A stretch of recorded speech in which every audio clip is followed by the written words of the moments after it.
All right. Good morning, everybody. Nice to see some faces in person, and welcome to everybody online. So before we begin, I would like to respectfully acknowledge that we are located on Treaty 6 territory, a traditional gathering place for diverse Indigenous peoples, including the Cree, Blackfoot, Métis, Nakota Sioux, Iroquois, Dene, Ojibwe, Saulteaux, Anishinaabe, Inuit, and many others whose histories, languages, and cultures continue to enrich our vibrant community. I'm delighted today to hand over to our Division Director and Section Chief for Infectious Diseases, who is going to introduce our Tom Mary lecturer today. So over to Karen Doucette. Thank you, Norman. It's my great pleasure to introduce this Tom Mary lectureship, which actually has been on a bit of a hiatus since the pandemic because of our desire really to have somebody in person. So I'm excited this morning. I'll just briefly, for those of you who don't know who Dr. Tom Mary is, I think most of our audience is infectious disease physicians who do know Tom Mary, but Tom was a former, is now retired back in my home province of Nova Scotia, but was chair of Department of Medicine and dean of the Faculty of Medicine and Dentistry at the University of Alberta. And this lectureship was established in his name in 2009 when he completed his term as dean. Tom is internationally recognized as an infectious disease clinician, medical educator, and leader. And notably, he's renowned for his work on pneumonia, which altered the way it was approached, both in hospitalized patients as well as in the community, and resulted in evidence-based guidelines for its management and treatment. And so Dr. Lee will be delivering the lecture today, and I think really demonstrates the passion like Tom has had for advancing the field of infectious diseases through his research, as well as mentorship of the next generation. So Dr. Lee is an associate professor of medicine at McGill University, and he's an attending physician at McGill University Health Center, both in general internal medicine as well as infectious diseases. And he's a clinician investigator supported by the Fonds de Recherche de Québec Santé. He completed his medical degree in core internal medicine as well as infectious diseases at the University of Toronto, and then completed his master's of public health at Harvard prior to starting on faculty at McGill. Dr. Lee's research focuses on redefining the standard of care in infectious diseases through randomized controlled trials and thoughtful observational work. He focuses on conducting investigator-initiated clinical trials designed to improve the treatment of many common infectious diseases such as C. difficile, COVID-19, Staph aureus bacteremia, gram-negative infections, et cetera. And he aims to innovate in the domains of care, of complex care of hospitalized patients, care of older adults with polypharmacy, and stewardship of our healthcare resources. Dr. Lee is the 2015 recipient of the Canadian Society of Internal Medicine's New Investigator Award and was winner of the Canadian Foundation of Infectious Diseases John Emble Mentorship Award in 2021. So Dr. Lee last night felt that his bio, he needed to continue to shrink, but I actually expanded it for him today to highlight many of his accomplishments, and I'm happy to introduce him to talk on less is more, evolving the practice of infectious diseases. Thank you very much. So hello, everybody here and online. Very excited to be here and honored to be here giving this lecture in Dr. Mary's honor.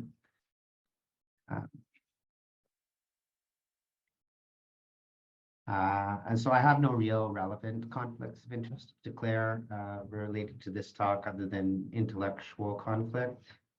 And I will talk a little bit about antibiotics being given for off-label use because the marketing, I'm going to move. There we go. Now I'm in the camera because the marketing indications are quite narrow.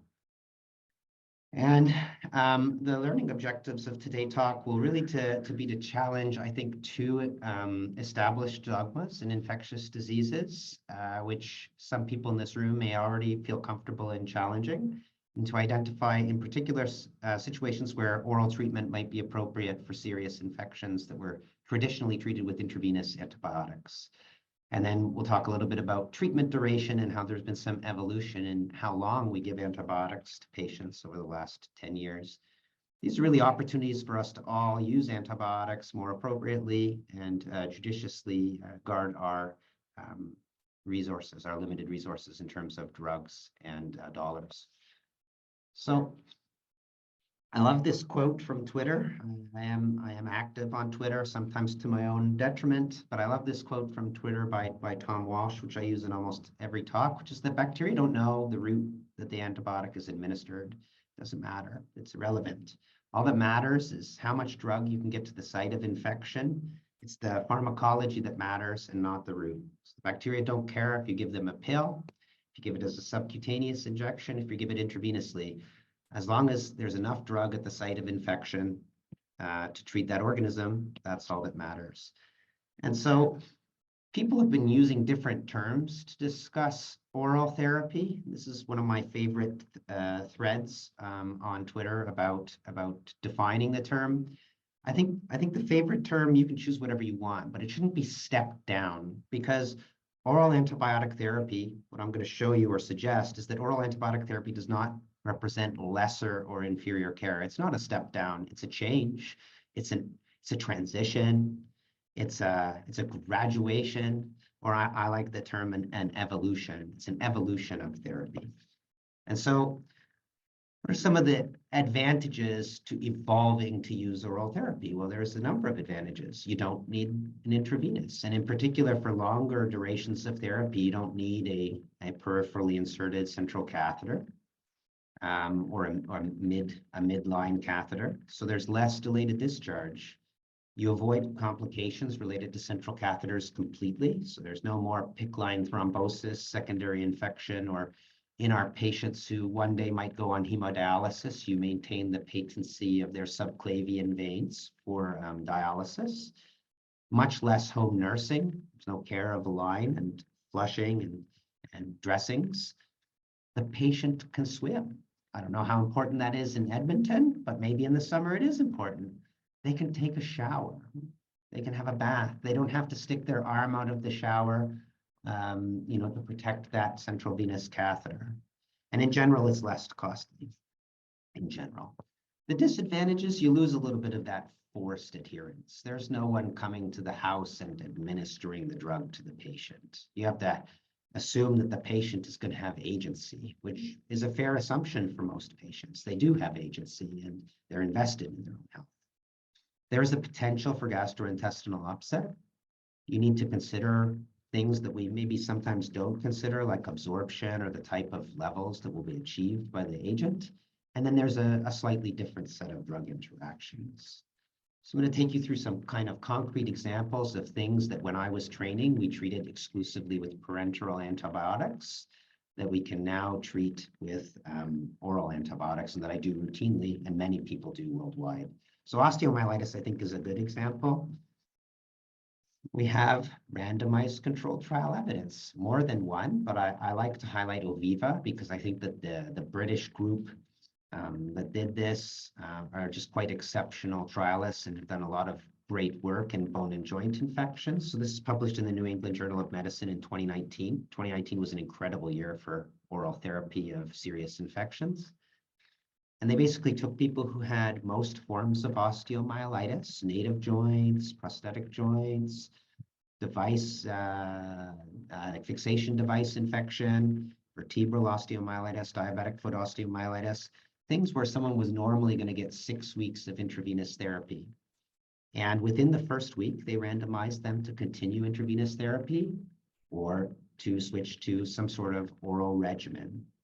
They didn't specify exactly what that was. They had a list of different choices that you could fit to the organism, that you could fit to the patient's other drug list, and to the type of schedule that the patient would have to achieve.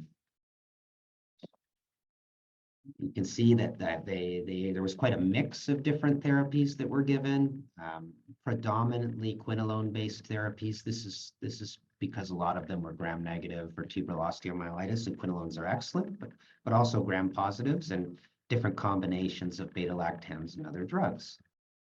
And the primary endpoint was something that mattered, so definitive treatment failure within 1 year. Why do we treat osteomyelitis? We treat it to cure it. What are we worried about? We're worried about treatment failure.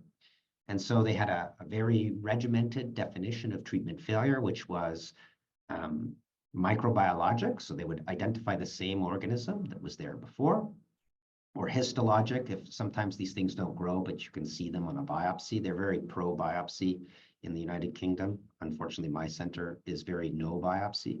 They're very pro-biopsy. And then you had to have pus either adjacent to where the infection was or with a sinus tract that was tracking. So a reasonable primary outcome.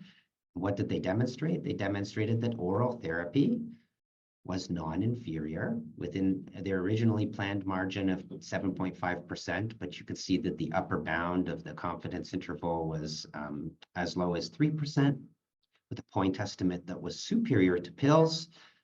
And, excuse me, there was just a lot less intravenous treatment in the oral group. So it was successful, and it kept people off intravenous. And the concern of treatment failure was not demonstrated. Non-inferiority was demonstrated through numerous different analyses. And this is a nice review article in the American Journal of Medicine by Brad Spellberg's group. Noah Waldicker is the first author, and they looked at many different. Excuse me for a second. I'm sorry. They looked at many different randomized controlled trials and meta-analyzed them. And of 20 randomized controlled trials comparing intravenous therapy to oral therapy for bacteremia, endocarditis, and osteomyelitis, there wasn't one that showed that intravenous therapy was superior. These are the osteomyelitis group, which essentially shows that the point estimate is null with a very narrow confidence interval not exceeding 5%. That's osteomyelitis. And you might say, well, you know, Todd, that's a foot. And they got some intravenous antibiotics, and they're not going to die of septic shock. So I'm feeling okay about giving pills. So now I'm going to transfer over to something that might be a little bit more frightening. Has anyone seen this? Lasagna or endocarditis? Yeah. I think number 2 is lasagna. Okay. In the same year, in the New England Journal of Medicine, we have the partial oral versus intravenous antibiotic treatment of endocarditis trial, or POET. POET is really a seminal trial by Iverson et al. That looked at this issue. They took people with proven left-sided infective endocarditis with a variety of different organisms. They said, listen, we're going to make sure they're stable. They've sterilized their blood cultures. They're doing well. They're afebrile. If they have very perturbed inflammatory markers, those have started to respond quite significantly. And we've done a transesophageal echo and made sure they have no surgical indication. If they have a surgical indication, they've had the surgery already.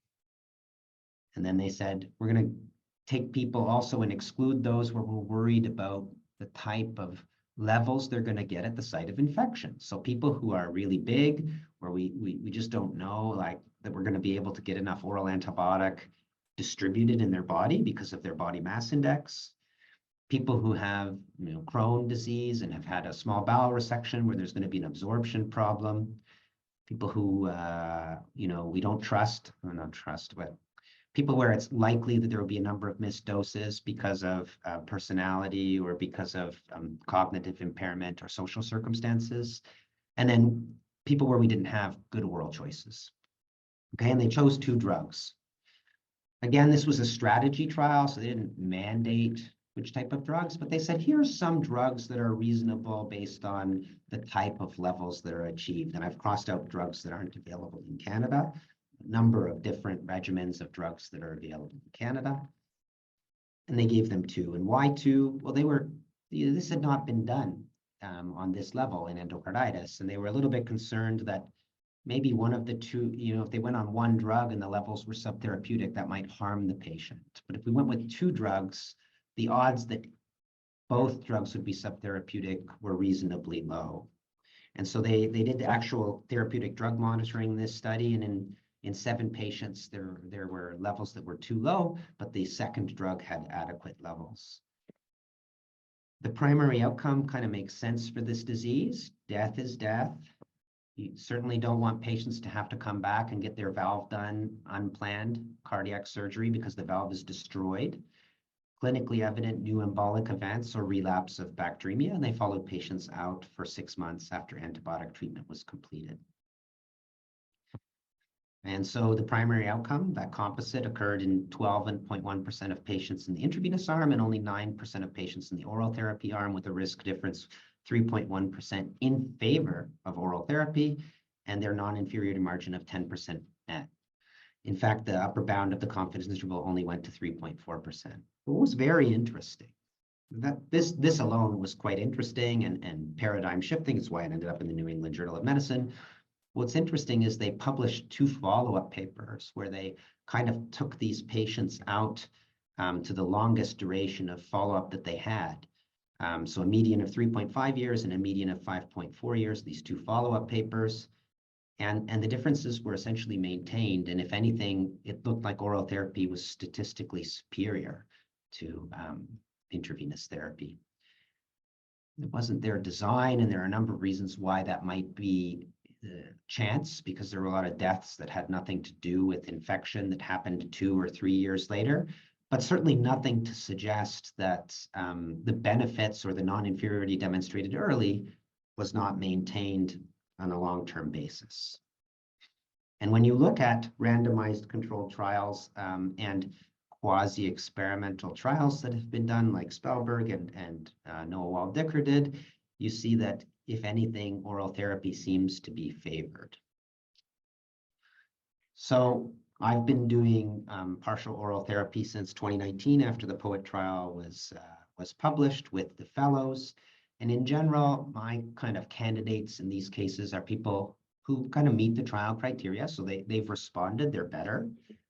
They've received 1 or 2 weeks of IV, you've got all the testing done that you need to have done, and the patient is feeling, good and ready to go to an outpatient life.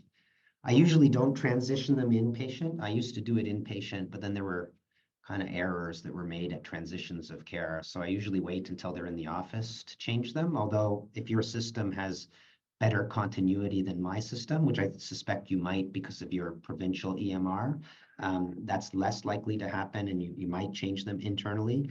I've been waiting till they're in the office and we can just sit there and have a conversation about the change. There has to be, no adherence issues, and then they have to have reasonable oral agent choices. I see them once a week just to check in with them. We do telephone visits if they're not that sick, just so I can talk to them on the phone and make sure they're tolerating the pills and we don't need to make a change. DOACs are probably the major drug-drug interaction that gives you a challenge with, some of the rifampin-based regimens. Excuse me. Most patients are super happy. Most patients are like, please remove PICC line from arm. Occasionally, patients really don't want to do this and they'd like to continue with the PICC line. That's fine. It's not a battle with the patient. It's a shared decision with the patient. And if 80% or 90% of patients decide, I'm ready to transition to oral therapy, thank you very much, great. And then those 10% who just can't do it or are too worried about missing doses will continue on their intravenous therapy. This is another AI-generated image. I showed a lot of AI-generated images last night in my talk. This is an antibiotic riding a Segway off of a cliff. It's not bad. That Segway is into bacteremia, okay? So I'm gonna put it to you that if oral therapy is non-inferior and works for osteomyelitis, and oral therapy is non-inferior and it works for bacterial endocarditis, very serious infection, huge mortality rate.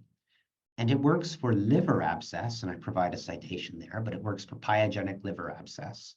They did this trial in Singapore with a type of bacteria called hypermucoviscous Klebsiella pneumoniae, which is really challenging to treat, and they demonstrated that oral therapy was non-inferior to intravenous. It presumably also works for other causes of bacteremia.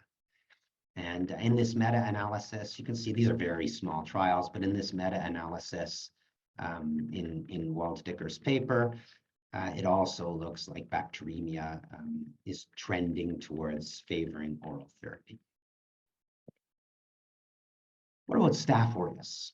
Okay, so I want to thank the University of Alberta for their participation in the Staphylococcus aureus network adapted platform trial, which I'll talk about in a moment.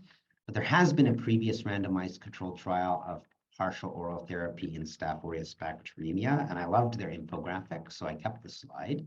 So this is called Sabato trial, where they took people with what are called low-risk Staph aureus bacteremia. These are not that common, but these are people with cellulitis, quite obviously, who get better very quickly with antibiotics and who have no structural heart disease or pieces of plastic inside. Rare, but they do exist. Patients, and they after 5 to 7 days of antibiotics, they randomize them to finish 2 weeks with pills and a non-inferiority based design, looking at relapse, deep infection, and Staph aureus related death. They screened 5,330 patients to find 213 for this randomized controlled trial. Okay, this is why I say there's a little caveat emptor with this randomized controlled trial. But they essentially demonstrated that within their pre-specified margin of 10%, that oral therapy was non-inferior. I'm going to go back. I think this bothered a lot of people. This is why it took 2 or 3 years to publish the trial. This bothered a lot of people, this kind of hyper filtrating and selection and the concern about generalizability when less than, what is that, 1%? No. Yes. Anyway, why can't I do the math? 2 out of 5. Okay, anyway. When less than 2% of your patients get into the trial, that's potentially a problem. And so what we decided to do with the Staphylococcus aureus network adaptive platform trial was to randomize both uncomplicated, because they do exist, they're rare, but they do exist, and complicated bacteremia, including endocarditis, to early oral switch or to evolution therapy, with the primary outcome of all-cause mortality at 90 days. And this has been running internationally since February of 2022, and now we're passing 2,500 patients worldwide in the platform, but there's probably about 500 or 600 patients in these questions to try and answer the more definitively and more generalizably than Sabato did. Oh, drats! I had a vote, but we couldn't get the tech to work, so. Anyway, this is antibiotics driving down the boulevard of broken dreams. So I want to segue. I'm going to segue from oral therapy, and I'm going to put it to you that I've demonstrated several examples of where, for properly selected candidates, we should be thinking about switching them to oral therapy for a variety of very good reasons. How about duration of therapy? How long should we treat? And I want to use it. It's actually good that Dr. Mary did so much work in pneumonia, and I'm going to start with an example of community-acquired pneumonia. When I started practice, when you started practice, we're going to do something with the audience and the crowd. Okay, so how many of you treated pneumonia for 10 to 14 days? Right. Okay, and then how many people treated pneumonia when they started for 7 days? Okay, there's some more hands. And then is anyone treating pneumonia with 3 to 5 days in 2024? We got some hands, okay? But there's hands in all groups. And so when I started training, everyone got 10 to 14 days. That was it. They got 10 to 14 days of antibiotics. If they were sick, it was 14. If they were less sick, it was 10. When I finished training, it was 7 days. That was because there were a number of randomized control trials at that time that said that 7 days was non-inferior to longer duration. And then there have been a number of modern trials done in hospitalized older adults, even in randomizing people to 3 to 5 days of total duration with different drugs.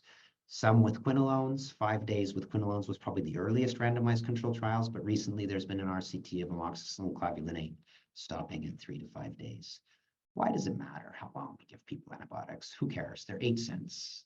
They're 12 cents a day. Why does it matter? I really like Jennifer Curran's paper in Clin Micro and Infection. I know this is a group from Ontario, Nick Denneman, I know quite well from Toronto. These are good people. They said, what's the daily harm? Who cares about giving someone an extra day of antibiotics? Why should it matter? So they did what's called an umbrella review. I must admit, I'm not totally sure what an umbrella review is. I'll just be fully frank, but an umbrella review and meta-analysis where they took 35 systematic reviews comparing short to long duration randomized controlled trials involving 23,000 patients. They tried to estimate for each extra day that someone's getting an antibiotic, what's the potential harm? What is the risk there? And we think about a couple of risks. We think about a risk of adverse drug event. Okay? You can't have an adverse drug event if you're not taking the drug. And so there's approximately an odds ratio 1.04 per day, right? And remember, these things are exponential for having an adverse drug event related to taking an antibiotic. So, 5 days versus 10, you're essentially 20% increased risk of adverse drug event by doubling the duration. Antibiotic resistance is about 3% increase per day on the odds ratio scale, and then super infection might be decreased. So it might matter. It probably does matter. And I think intuitively you can think that it does matter on a basis of harm to the patient, and then on a basis of harm to the system, because yes, it's only 20 cents, but the death of 1,000 cuts is still death. I love Brad Spellberg. So Brad Spellberg is the chief medical officer at LA County University of Southern California Medical Center. He's a clinician scientist. He's an author of books. He's an ID physician who spends more time as the MRP on the medical inpatient units than as an ID doctor. And he's a real advocate for change. And why I mentioned Brad is because he's been a big champion of the shorter is better motto for treating infectious diseases with antibiotics for quite some time. And he's compiled quite a nice live updated website that kind of talks about a variety of different diagnoses and all of the different RCTs looking at shorter versus longer, and that with the hypothesis that shorter is not better. And you can see here, I took this screen capture a while ago. It's probably been updated since then, but you can see here that there are a number, for example, in community-acquired pneumonia, there are at least 14 trials that have looked at short versus long duration and suggested that 3 to 5 days is just as good as longer duration. There have been 3 in gram-negative bacteremia. I'm going to focus on that for the remainder of the talk, just checking my time. There have been a number on osteomyelitis and septic arthritis, neutropenic fever. Those brave souls in Europe did neutropenic fever. There's a lot of different options. There are some notable exceptions. You got to be honest. If you're a believer in shorter is better, you got to be honest and acknowledge the notable exceptions. We were all very surprised by the RCT and prosthetic joint that suggested that longer was better. That's the DeTipo trial in New England Journal of Medicine 2021. There have been some mixed reviews in otitis media and peds, and finding the right duration and choice of antibiotic for strep throat and what the right outcome is has also been particularly challenging. But let's talk about uncomplicated bacteremia. Why does a day why does a day? Oh no. Why does a week have 7 days? Because Constantine said it was so, okay? In like 364 BC, Constantine, the Roman emperor, said that a week has 7 days, okay? That's why a week has 7 days. Why are antibiotics sometimes given for 10 days? Because we have 10 fingers. And you combine the two and you just treat them for 10 to 14 days, okay? How many infectious diseases, not if you're not practicing ID, but how many infectious diseases has the treatment fallen as just treat them for 10 to 14 days? Many, many, many, right? And it's totally because we have 10 fingers, in my opinion. It's totally because we have 10 fingers and because a Roman emperor said that a week was 7 days. And we like multiples of these things. It's intrinsic to how we behave. There have been 4 randomized controlled trials of duration in uncomplicated non-Staph aureus bacteremia. I'm going to talk about all 4 of them. I'm going to share the results of 3. The 4th is embargoed, and I can't share the results of it. But these guys recruited hundreds of patients, and Danneman and University of Alberta was a site, and my center was a site. We recruited more than 3,600 patients to kind of answer the question of how long should we treat uncomplicated bacteremia.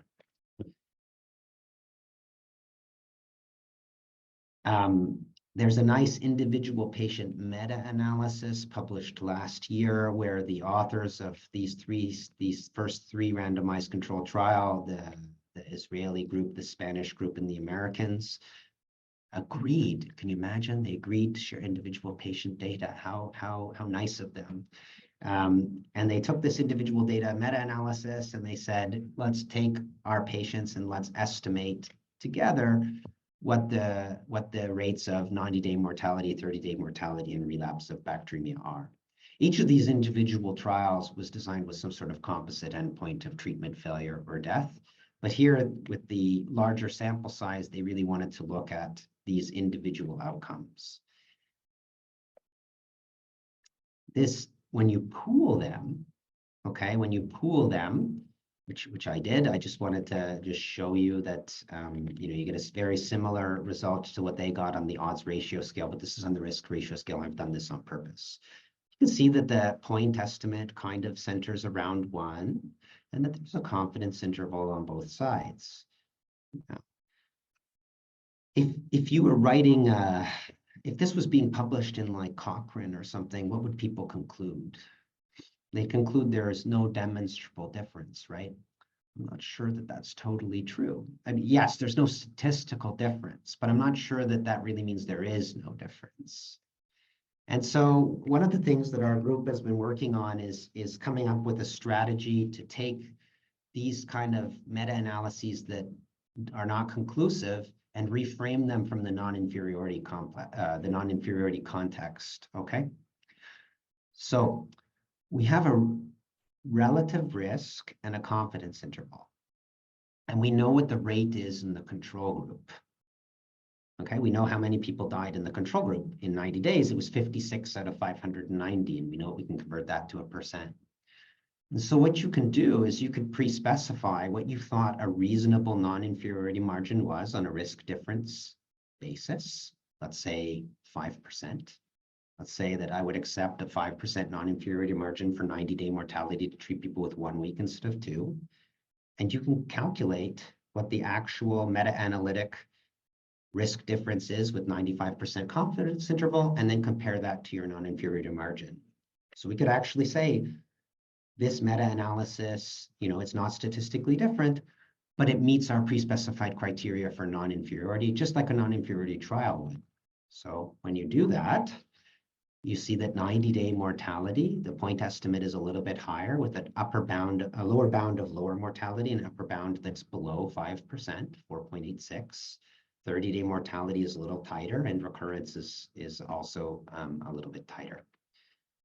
And so if you're the type of person that says, oh, I'm comfortable with a 4%, up to a 4% mortality difference at 30 days with treating 7 days versus 14, you'd say this is good enough to convince me that I should change my treatment behavior.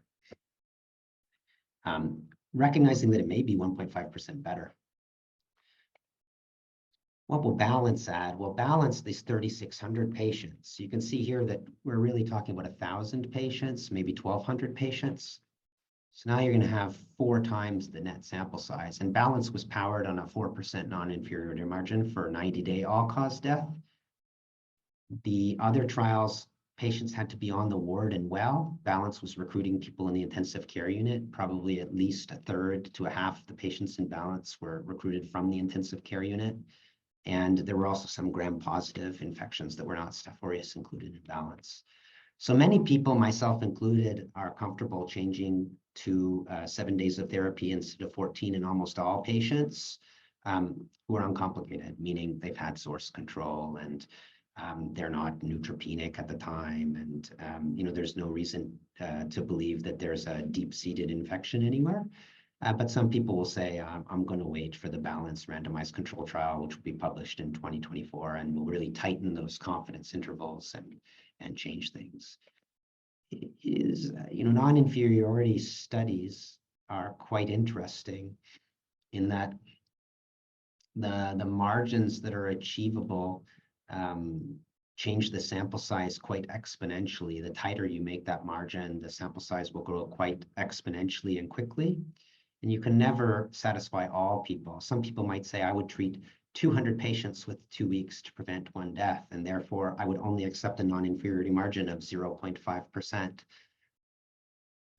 Nothing we do in medicine is actually that tight of a confidence interval, because no one's done, you know, the 80,000 or 100,000 patient randomized control trial that would be necessary to make it that tight. I think that once balance comes out,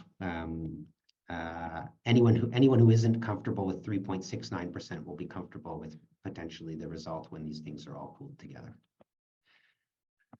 So I'm a little fast, but that's okay. We're going to have time for questions. I think there are very key areas, you know, where people outside of infectious disease can be leaders in terms of setting duration of therapy. I think that, you know, most patients with community-acquired pneumonia can get 3 to 5 days.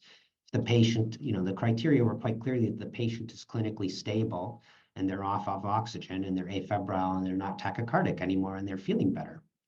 So, you know, there's a lot of patients like that where we could stop them at 3 to 5 days. And it doesn't have to be 3 days. You can come back on day 4 and say, how are you feeling? Do you meet these criteria? And come back on day 5. By the time you get to day 7, probably everyone has had an adequate treatment duration with respect to most pathogens. There's maybe some pathogens where people might treat longer. Just remember that many ventilator-associated pneumonia can be treated with only 7 days of antibiotics. So certainly the room air patient with, you know, schmutz on the chest X-ray can probably be treated with less than that. Complicated UTI and most pyelonephritis, we can treat for 7 days, you know, in the absence of prostatitis or abscess or, you know, unmitigated obstruction. There are more than 9 randomized controlled trials suggesting that this is the case. 4 randomized controlled trials of cellulitis for 6 days. But it's still red, Todd. That's okay. It's going to be red. It's swollen. The bacteria are dead. You just have to compress the leg and that leg is going to be not red anymore. As long as there's no abscess that needs to be drained, most cellulitis can be treated with as few as 6 days. And then many people will believe uncomplicated gram-negative bacteremia. I certainly do, but the balanced RCT in 2024 is going to really nail that down for us. But there are these are many opportunities where potentially infectious diseases is not involved in the care of the patient, where the treating team can be leaders in mitigating harm to the patients. So with that, I'm gonna close and I'm gonna give questions. This is not an AI generated image. This is Charles. Charles is a gorilla, or was a gorilla. Rest in peace, Charles, at the Toronto Zoo. And he finger painted watercolors.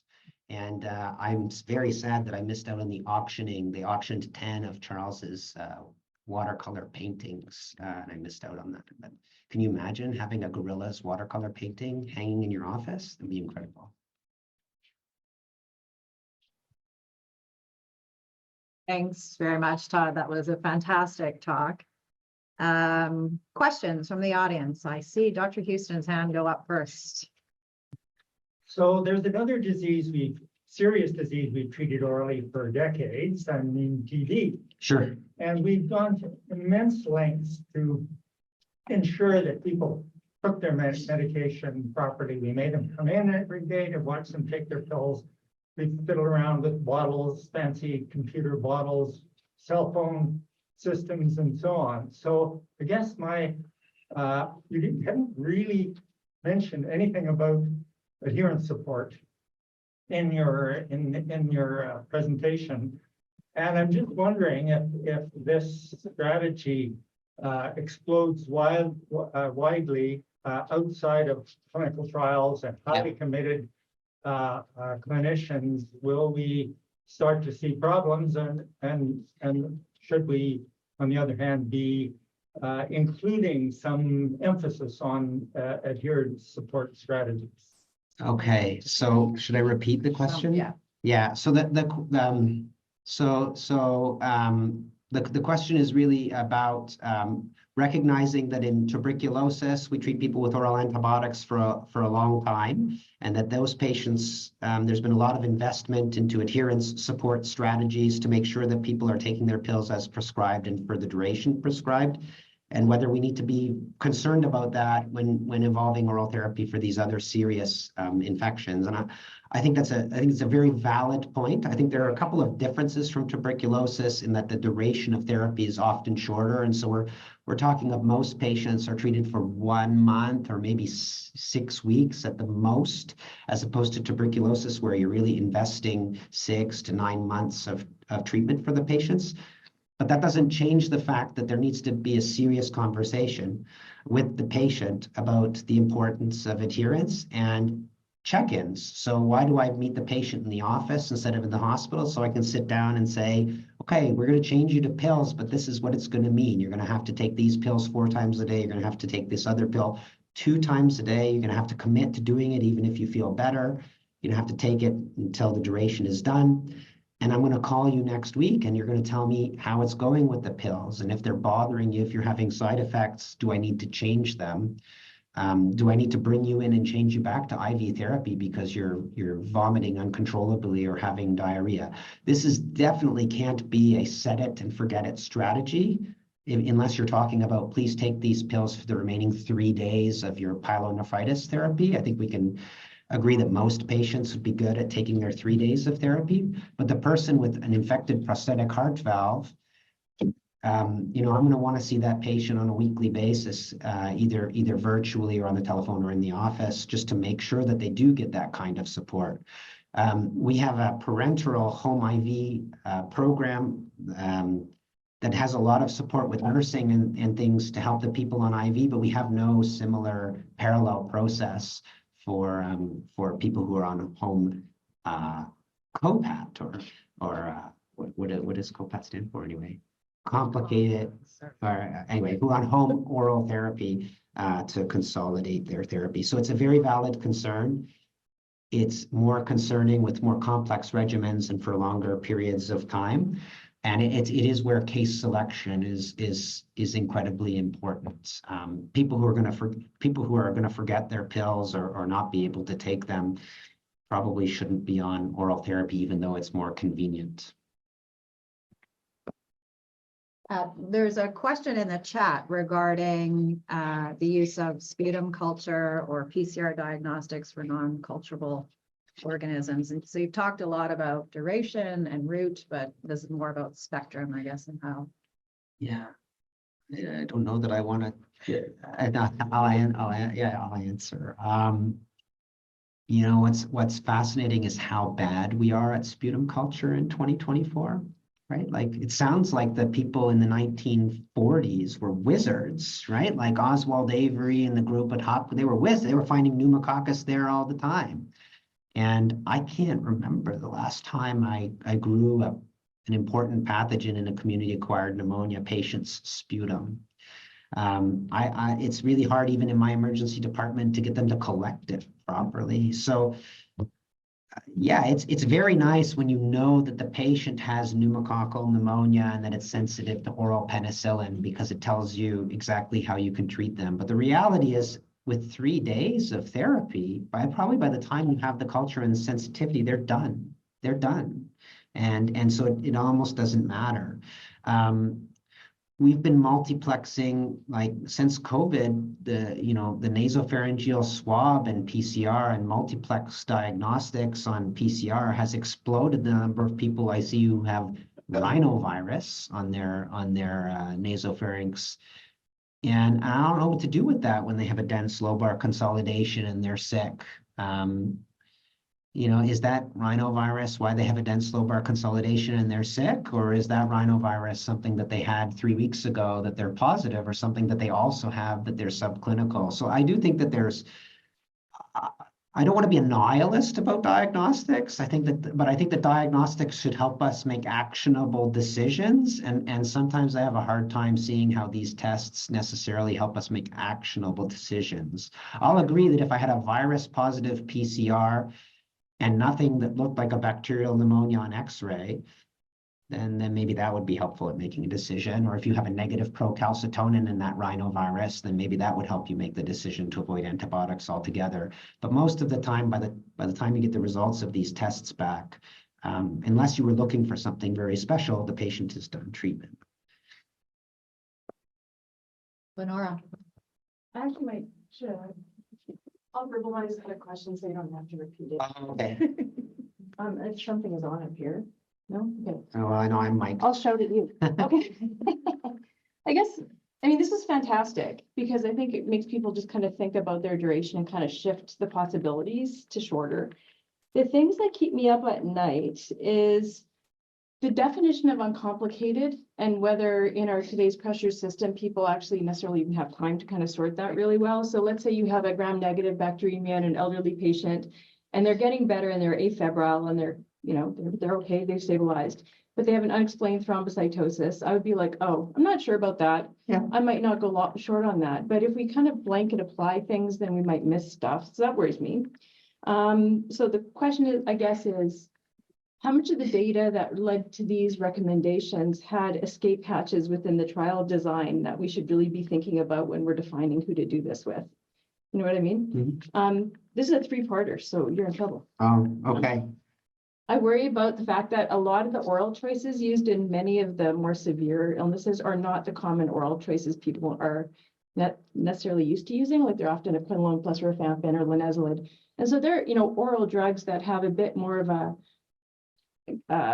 you know, I guess, burden of possible side effects and also drug coverage issues that you have to be aware of before you go charging off into doing that. So definitely possible, definitely a good thing to do, but you have to make sure they can get it and you have to follow them maybe differently.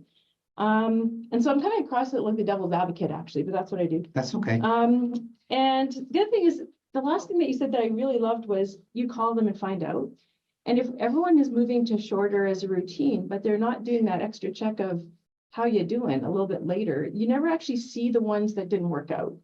And our current system is squeezed so hard that patients are getting shoveled through really quick. Yeah. And so like making sure that we actually structure this so that there's a check to make sure they're doing well, which you're already doing, I think is really crucial. So I guess there's not really too much of a question in there. Okay. Except the part about the escape hatch. The escape hatch. Yeah. Okay. So, okay. Hopefully people are in online. Escape hatches last. What was first? I'm sorry, you never met Paul Armstrong, but I just Armstrong you. We're talking about defining uncomplicated.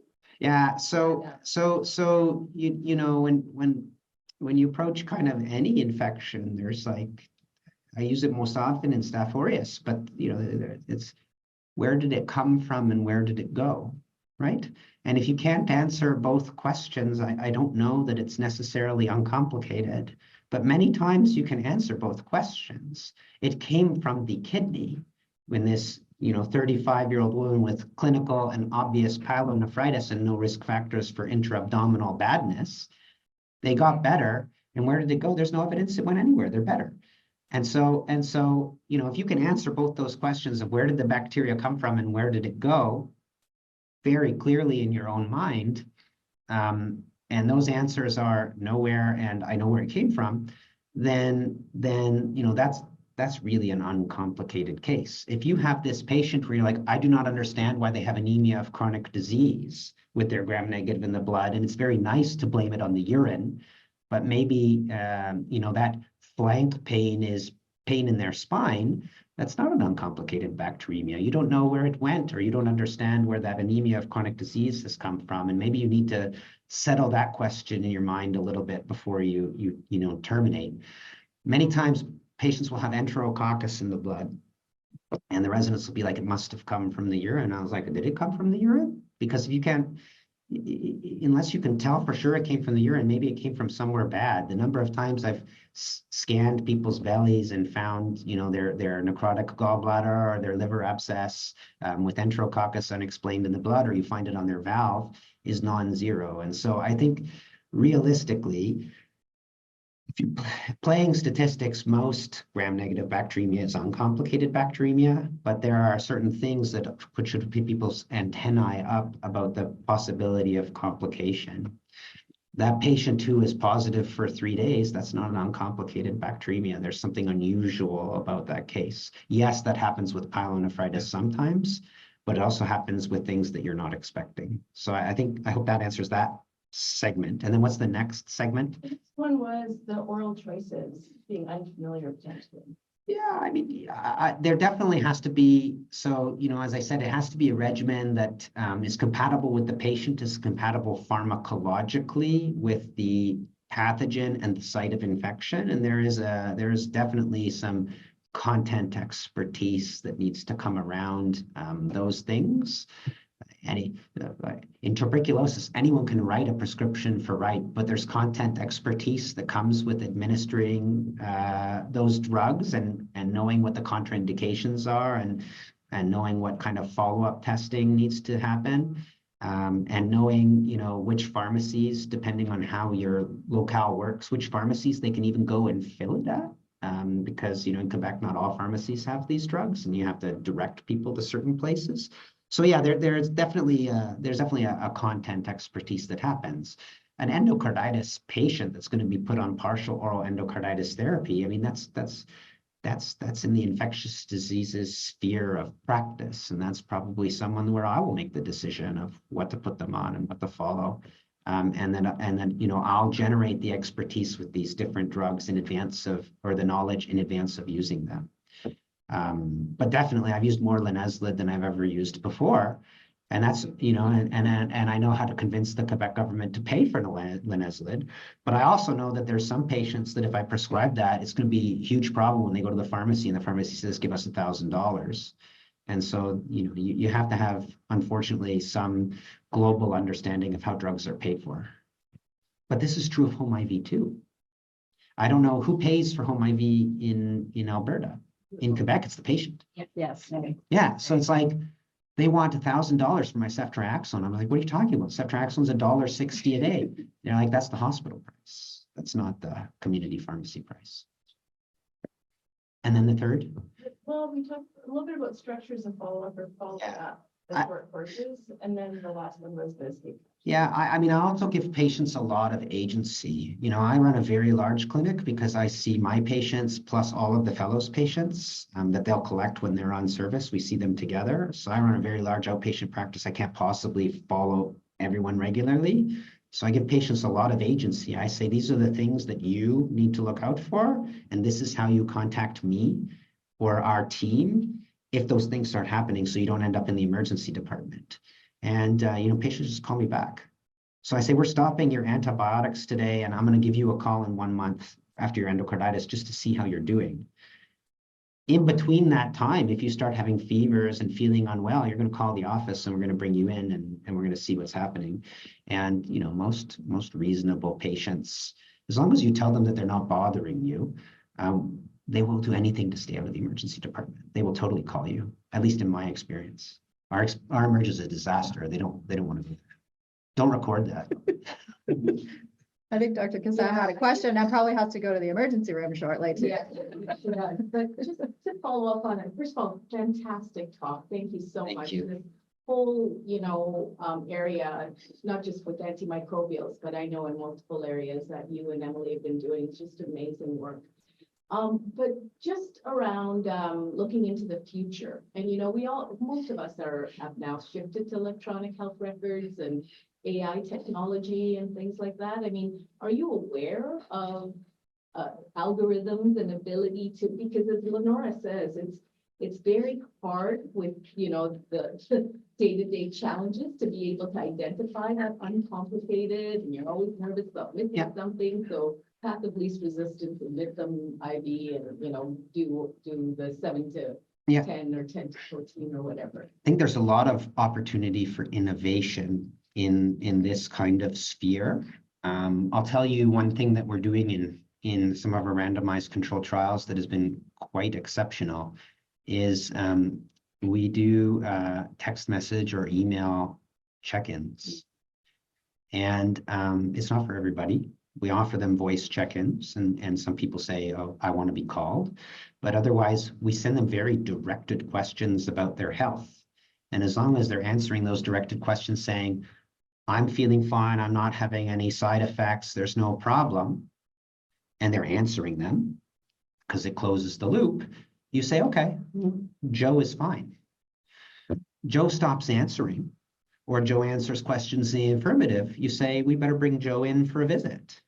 And you know, this has helped us in some of our trials achieve 100% follow-up out to, you know, to 90 days with minimum kind of human interaction with most of the patients, because most patients do fine. I love And- that. And so, I mean, and so there's kind of that, like I don't think we use that. And like you could say, well, you know, what about older adults? Well, I'll tell you, some of these people are 70 and they're getting the message on their iPad. Like it's a big box and they click like, I'm feeling fine, and send. And then it closes the loop. So, you know, I don't know what type of, you've got Epic, the whole province, right? I don't know whether, I can't imagine that Epic, there isn't someone innovating in the virtual follow-up space, but that's definitely something that you could do to like triage out the 80% of patients who do well. And then it's the people who aren't responding and who are doing bad that you focus, you know, your efforts on, as long as you trust what they're answering you is true.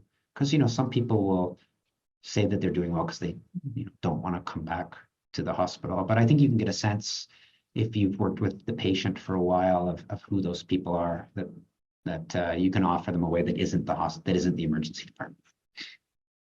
Does that answer your question? I hope so. No, it does. I mean, I think what we have to do is to convince the funders, the ROI in developing this kind of technology is worth the investment, right? Which of course it is, but.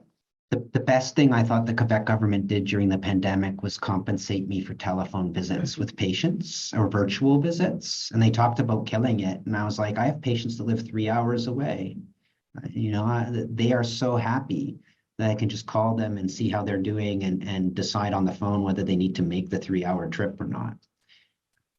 Now, yes, I could do that uncompensated, but that's not a very sustainable way of practicing for the next 25 years. There's we have time yet? Yeah. So the question in the chat is, can I comment on the age and frailty of the participants in these trials and how we can apply the principle to the population we see? Yeah, so that's a great question. Certainly the nonagenarian severely frail patient is underrepresented in all randomized controlled trials, except for trials, you know, essentially geared at that group of patients. We've been trying, and it's not really answering your question, but I'll say from a trials point of view in Canada, we've been trying to include these people as much as possible because we think they can benefit from being part of research and the closer follow-up that happens. And also we kind of would like to know whether it matters what we, you know, which decision strategy we take in these people with frailty or age. But yeah, these do underrepresent, but you know, endocarditis with enterococcus is an older adult's disease. You know, it's 60s and 70s and often comorbid. And now a lot of people who've had transapical valves will have enterococcal endocarditis. Definitely the uncomplicated gram-negative bacteremia trials. The previous ones have a lot of younger women because that's just who shows up with uncomplicated gram-negative bacteremia. But my recollection of table 1 from Balance is that because it was ICU and ward patients, they're a little bit older and more kind of generalizable to the patients that we see. I recruited patients to that trial through proxy who had advanced cognitive impairment and lived in nursing home. And we got consent through their substitute decision maker, and those patients were in the randomized trial. So there is people like at that extreme who are in the randomized control trial. Yeah. Maybe I could just ask the very last question. So you've you know, great data, lots of evidence base for shorter oral transition, et cetera. But as you know, the practice change always lags behind. So we've talked a bit about the outpatient follow-up, but even in hospital, I'm going to guess if we went up on the ward, we'd find lots of people on longer duration, et cetera. So are there ways in your institution or data around how we sort of move this forward in terms of practice? Yeah. So I mean, fortunately, you're a teaching hospital, right? Yeah. And so if you can generationally shift the younger people, a lot of those younger people are actually making some of the decisions. I'm gonna put it out there that it's probably true. And as you change that behavior and they graduate through, they like people practice what they learn, and that's been shown in a number of settings with a number of drugs and a number of specialties. And so I think we're very lucky working at teaching hospitals that we can kind of change the younger culture and the day-to-day shift, and then eventually it kind of will catch up to the rest of us. Participating in research is infectious, but it is infectious. So even the fact that you're doing an early oral switch randomized control trial for Staph aureus, I think is going to make people in general who see those patients more comfortable with the idea of evolving to oral therapy. And your participation in balance, and when that manuscript comes out, may help people feel more comfortable with 7 versus 14 days decision and the evidence behind it. So we're very lucky in that regard. It's a much bigger challenge, I think, in the community hospital to kind of change the paradigm. We for a while tried an electronic hard stop on antibiotics with a reorder. But let me tell you why that's a bad idea. Yeah, I'm seeing head shaking. That is a bad idea because we had some unplanned discontinuations. So, prospective audit and feedback where you just see people at day 7 and decide who's uncomplicated and who could just stop. And I've seen programs like Sunnybrook in Toronto. All their prosthetic joint infections by day 5 will be transitioned to oral therapy if they're appropriate for it. They have like their stewardship team just come and they have a relationship with the ortho, and it's just understood, and it gets them out of hospital faster because of the PICC lines. So the surgeons like it, and so you can do it that way too. Fantastic. Thank you, Todd. Thank you.